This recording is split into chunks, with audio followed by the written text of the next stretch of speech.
भारत में कोरोना की दूसरी लहर के कहर को लेकर देश से विदेश तक फिक्र जताई जा रही है, लेकिन लगातार दूसरे दिन यहां कोरोना को लेकर राहत की खबर आई है। 9 मई को देश में 3,29,491 कोरोना के नए मामले आए। वहीं एक दिन पहले यहां 3,66,455 नए मरीजों की पुष्टि हुई। सबसे अच्छी बात यह है कि 9 मई को नए मरीजों से ज्यादा रिकवर हुए मरीजों की संख्या देखी गई। 9 मई को देश में 3,55,930 मरीज ठीक भी हुए हैं। केंद्रीय स्वास्थ्य मंत्रालय के मुताबिक 18 राज्यों में लॉकडाउन और नाइट कर्फ्यू के कारण केस घटे, जिनमें महाराष्ट्र, मध्य प्रदेश और दिल्ली जैसे राज्य हैं। वहीं 16 राज्यों में कोरोना के मामलों में लगातार बढ़ोतरी भी हो रही है, चिंता का विषय।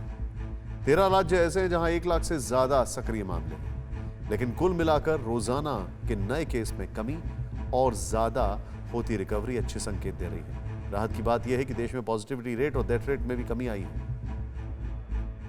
अगर हम केस पॉजिटिविटी को एनालाइज करें तो देखते हैं कि 26 स्टेट ऐसी हैं देश में जहां पर कि इन्फेक्शन का थोड़ा वाइडर स्प्रेड नोट किया गया है, दैट इज कि वहां पर पॉजिटिविटी 15% से अधिक। अगर हम देखें कि डे ऑन डे जो देश में केस की पॉजिटिविटी नोट की जा रही है, तो 27 अप्रैल के बाद हम ये पाते हैं कि 27 अप्रैल पर देश में जो केस पॉजिटिविटी 19% थी ओवरऑल देश की, जो कि आज अगर 24 घंटे का डेटा देखें तो पाते हैं 18%, यानी कि करीब 14 दिन बाद हमने एक overall trend in decrease in positivity across the country note किया है। इसी के साथ ही हमने एक और एनालिसिस करी है तो पाई है because of the continued efforts by the state, 11 state ऐसी हैं जहां पर वीक ऑन वीक पॉजिटिविटी में भी रिडक्शन नोट किया गया है। पॉजिटिविटी में रिडक्शन नोट किया गया है, जरा यह भी बताइए कि टेस्टिंग में कितना रिडक्शन नोट किया गया है, क्योंकि टेस्ट कम होंगे तो पॉजिटिव कम निकलेंगे, है ना एक मैथमेटिक्स ये भी। लेकिन कर्नाटक जैसे राज्य देश की फिक्र को बढ़ा रहे हैं। इसका कोरोना ग्राफ महाराष्ट्र से भी ऊपर चला गया। सवाल उठने लगे कि आखिर देश में कोरोना की दूसरी लहर कब खत्म होगी, और अब तो भारत के कोरोना वेरिएंट को लेकर WHO ने भी चिंता जता दी है। कोरोना का कौन सा वेरिएंट ज्यादा खतरनाक है, ब्रिटेन वाला, साउथ अफ्रीका वाला या फिर इंडियन वेरिएंट? पिछले हफ्ते हमने आपको दिखाया कि कोरोना का AP स्ट्रेन यानी N440K वेरिएंट 10 से 15 गुना तक ताकतवर है, और वायरस के इस स्ट्रेन ने दक्षिण भारत, खासकर आंध्र प्रदेश, तेलंगाना, कर्नाटक और महाराष्ट्र तक हाहाकार मचा दिया। लेकिन इसके बाद रिपोर्ट आई कि इस वक्त कोरोना का डबल म्यूटेंट यानी B.1.617 वेरिएंट ज्यादा हावी है, और इसी स्ट्रेन ने देश में सबसे ज्यादा संक्रमण फैलाया है। सरकार ने माना कि पिछले 1-1.5 महीने में देश में कोरोना की दूसरी लहर की तबाही के पीछे भारत के local double mutant variant B.1.617 से संक्रमित होने वालों की संख्या में तेजी से उछाल आया, और अब WHO यानी विश्व स्वास्थ्य संगठन ने इसको लेकर चिंता जताई है। WHO ने वेरिएंट B.1.617 को वेरिएंट ऑफ कंसर्न माना है। WHO में कोविड-19 तकनीकी दल से जुड़ी डॉक्टर मारिया वैन केरखोव ने कहा कि कोविड-19 के भारतीय स्वरूप के बारे में उपलब्ध जानकारी और इसकी प्रसार क्षमता पर चर्चा करने के बाद हमने इसे वैश्विक स्तर पर चिंताजनक स्वरूप की श्रेणी में रखा है, और WHO के विभिन्न दलों के बीच अभी भी इस पर चर्चा जारी है।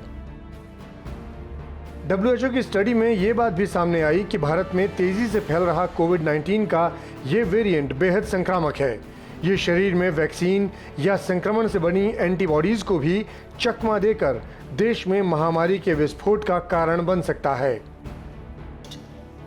WHO की चीफ साइंटिस्ट सौम्या स्वामीनाथन ने एक इंटरव्यू में इसकी चेतावनी दी है। स्वामीनाथन कहती हैं कि पिछले साल अक्टूबर में पहली बार भारत में डिटेक्ट हुआ कोविड-19 का B.1.617 वेरिएंट साफ तौर से भारत में तबाही का प्रमुख कारक था। इसे वेरिएंट ऑफ इंटरेस्ट के रूप में लिस्टेड किया गया, जो वायरस की कई उप प्रजातियों, विभिन्न प्रकार के म्यूटेशन और उनकी विशेषताओं को बताता है। ये संकेत है कि ये वेरिएंट अपने मूल रूप से कहीं ज्यादा जानलेवा और संक्रामक है, यहाँ तक कि शरीर में वैक्सीन प्रोटेक्शन को भी चकमा दे सकता है। हालांकि WHO की चीफ साइंटिस्ट ने यह भी कहा कि सिर्फ इसी वेरिएंट को भारत में संक्रमण के बढ़ने और मौतों के लिए दोषी नहीं ठहराया जा सकता है। WHO के अलावा ब्रिटेन भी कोरोना के इस इंडियन वेरिएंट को लेकर अपनी चिंता व्यक्त कर चुका है। ब्रिटेन के पब्लिक हेल्थ इंग्लैंड डिपार्टमेंट ने कहा कि कोविड-19 का B.1.617 वेरिएंट दूसरे वेरिएंट्स की तुलना में तेजी से फैलने वाला स्वरूप है। ब्रिटेन के प्रधानमंत्री बोरिस जॉनसन भी अधिकारियों से इस बारे में जानकारी ले चुके हैं। अमेरिका और ब्रिटेन के अलावा कई नेशनल हेल्थ अथॉरिटीज़ ने भी B.1.617 वेरिएंट को लेकर चिंता जाहिर की है। ऐसा इसलिए क्योंकि कहा जा रहा है कि इसमें कुछ म्यूटेशन ऐसे हैं जो ट्रांसमिशन को बढ़ाते हैं और वैक्सीन या नेचुरल इन्फेक्शन से उत्पन्न होने वाले एंटीबॉडीज़ को बनने से रोकते हैं। नॉर्मल कोरोना वायरस से ज़्यादा है, वो ज़्यादा रैपिडली ट्रांसफ़र करता है, उसमें थोड़ी सीवियरिटी भी ज़्यादा है और ऑब्वियसली जितने ज़्यादा पेशेंट को ट्रांसमिशन जितनी रैपिडली होगा, इसीलिए आप देखेंगे कि बहुत बल्क में लोग इससे इफ़ेक्ट हो रहे हैं। लेकिन भारत में कोरोना की दूसरे विस्फोट को लेकर जैसा कि हम कई बार जिक्र कर चुके हैं, उसी पर मुहर WHO की चीफ साइंटिस्ट लगाती हैं। सौम्या स्वामीनाथन कहती हैं कि बड़े पैमाने पर लोगों की भीड़ इकट्ठा होने से भी यहाँ हालात बदतर हुए हैं। परवाह देश की, सोमवार से शुक्रवार रात 10 बजे TV9 भारतवर्ष पर।